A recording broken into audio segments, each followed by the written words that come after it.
સુરત હત્યાના ષડયંત્રમાં ઝડપાયેલા મૌલવીનો મામલો સુરત હત્યાના ષડયંત્રમાં ઝડપાયેલા મૌલવીના મામલે મોટા સમાચાર સામે આવ્યા છે। સુરત ક્રાઇમ બ્રાન્ચે મુઝફ્ફરપુરથી વધુ એક આરોપીની ધરપકડ કરી છે, તો શહેનાઝ ઉર્ફે મોહમ્મદ અલીની ધરપકડ કરી લેવામાં આવી છે। ત્યારે આરોપી મોહમ્મદ અલીને સુરત કોર્ટમાં રજૂ કરવામાં આવ્યો હતો।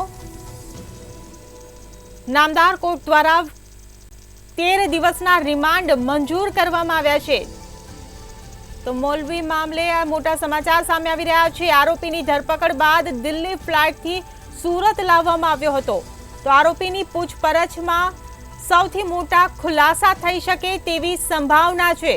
આરોપી પાકિસ્તાનના ડાંગર જોડે સંપર્કમાં હોવાની વિગતો સામે આવી છે। રિમાન્ડ દરમિયાન મોટા માથાઓના નામ પણ સામે આવે તેવી પણ શક્યતા સેવાઈ રહી છે। તો આરોપીની પૂછપરછમાં મોટા ખુલાસાઓ થાય તેવું સ્પષ્ટ દેખાઈ રહ્યું છે। સુરત હત્યાના ષડયંત્રમાં ઝડપાયેલા મૌલવીના મામલે આ મોટા સમાચાર કહી શકાય।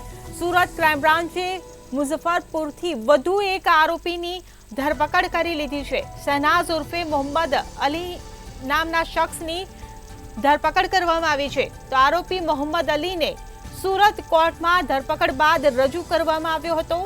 નામદાર કોર્ટ દ્વારા 13 દિવસના રિમાન્ડની માંગણી કરાઈ હતી ને આ રિમાન્ડ મંજૂર કરી દેવામાં આવ્યા છે।